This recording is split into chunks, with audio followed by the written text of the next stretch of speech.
अमरिंदर सिंह ने भी एक पार्टी चालू कर रखी है। सब वायदे कर रहे हैं। कुछ दिन पहले अमित शाह जी यहां आए,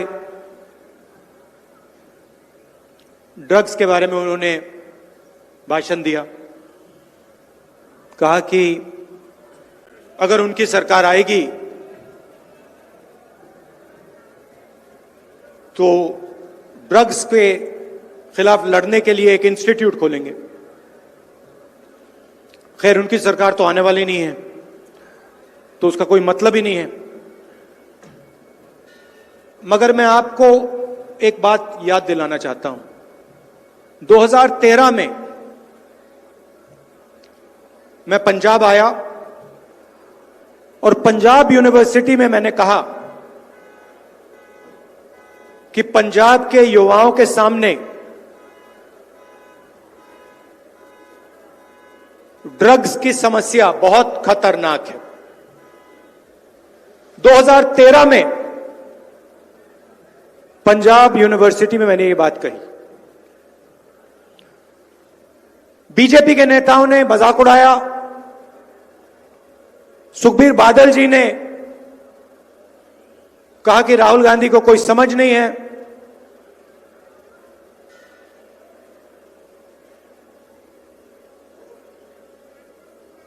मेरे बारे में उल्टी सीधी बात की। और आज आपसे कहते हैं कि ड्रग्स की समस्या है। ड्रग्स की समस्या थी और अकाली दल और बीजेपी की जब सरकार थी तो पूरा पंजाब जानता है ड्रग्स कैसे फैलाया जाता था, कौन फैलाता था। उस समय बीजेपी के लोगों ने, अकाली दल के लोगों ने कुछ नहीं बोला। हमने कार्रवाई की, कांग्रेस पार्टी ने कार्रवाई की और आज आके ये ड्रग्स की बात कर रहे हैं।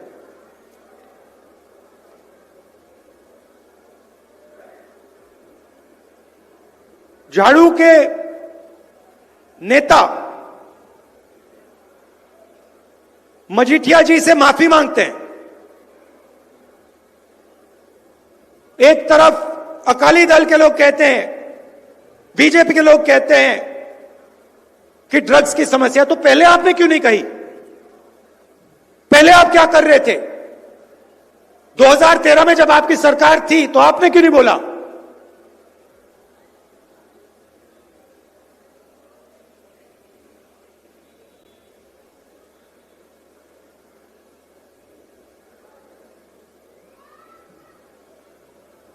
मैं यहां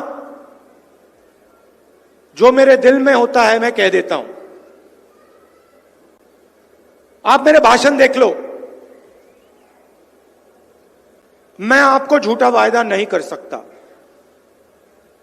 मेरे कोई भी भाषण आप देख लो।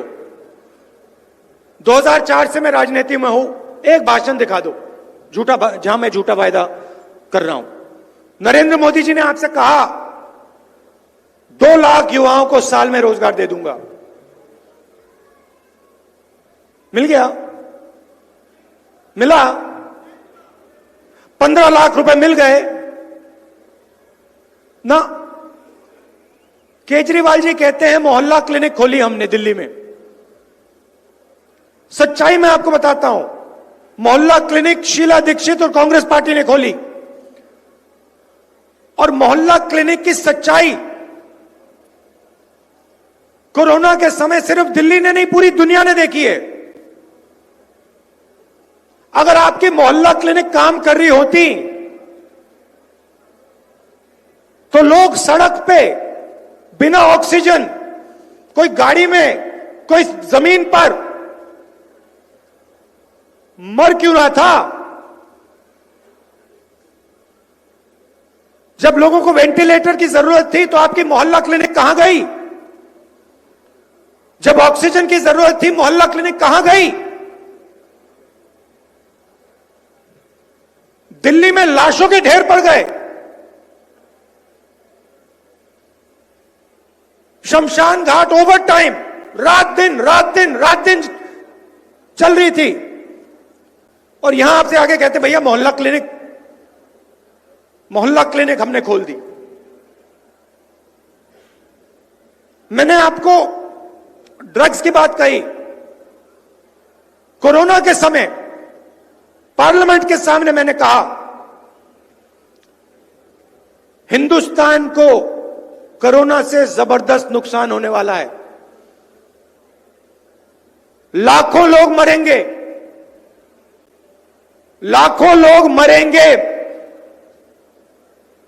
एक बार नहीं कहा मैंने, अनेक बार मैंने कहा पार्लियामेंट के सामने, प्रेस कॉन्फ्रेंस, मीडिया को, भाषणों में, कोई नहीं सुना।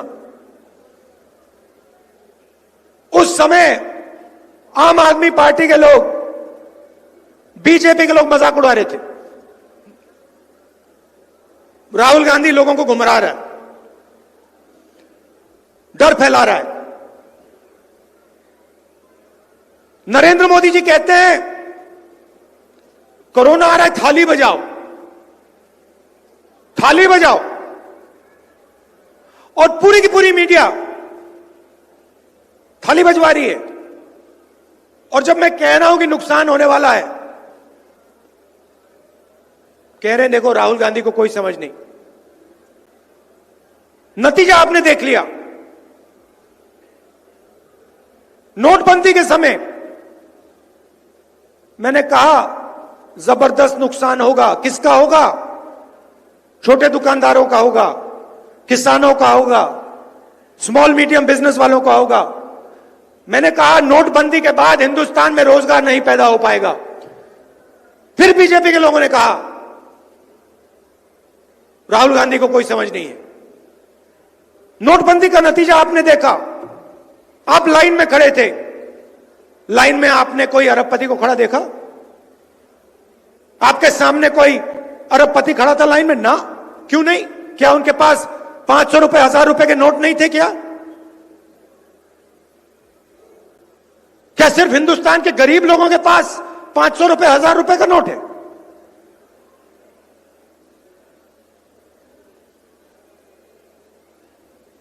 आपके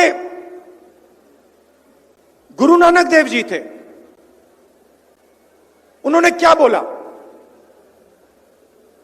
उन्होंने बोला सोच समझ के बात करो।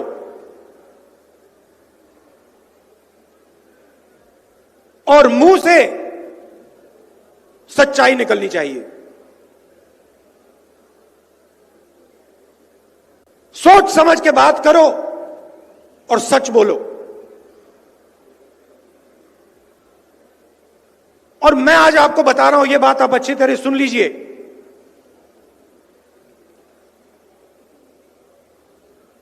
ड्रग्स के बारे में बोला, सही था। कोरोना के बारे में बोला, सही था। नोटबंदी के बारे में बोला, सही था। अब बात सुनिए और याद रखना मैं क्या बोल रहा हूं। पंजाब के लिए, पंजाब के भविष्य के लिए सबसे जरूरी चीज पंजाब में शांति, पंजाब में भाईचारा, पंजाब में स्टेबिलिटी, पंजाब में सिक्योरिटी। इससे जरूरी चीज इस प्रदेश में नहीं है।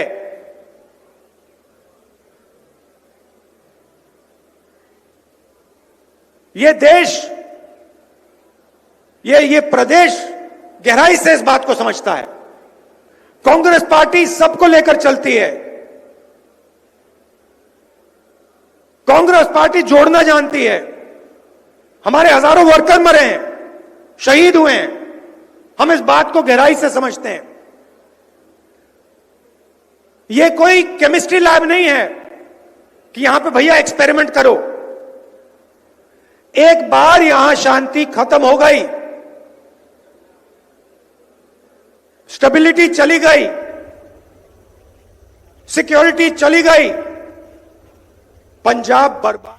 सो राहुल गांधी ਦੇ ਵੱਲੋਂ ਮਾਨਸਾ ਦੇ ਵਿੱਚ ਸੰਬੋਧਨ ਕੀਤਾ ਜਾ ਰਿਹਾ ਤੇ ਨਾਲ ਹੀ ਬੀਜੇਪੀ ਦੀਆਂ ਪਾਲਿਸੀਆਂ ਨੂੰ ਲੈ ਕੇ ਸਵਾਲ ਖੜੇ ਕੀਤੇ ਜਾ ਰਹੇ ਨੇ।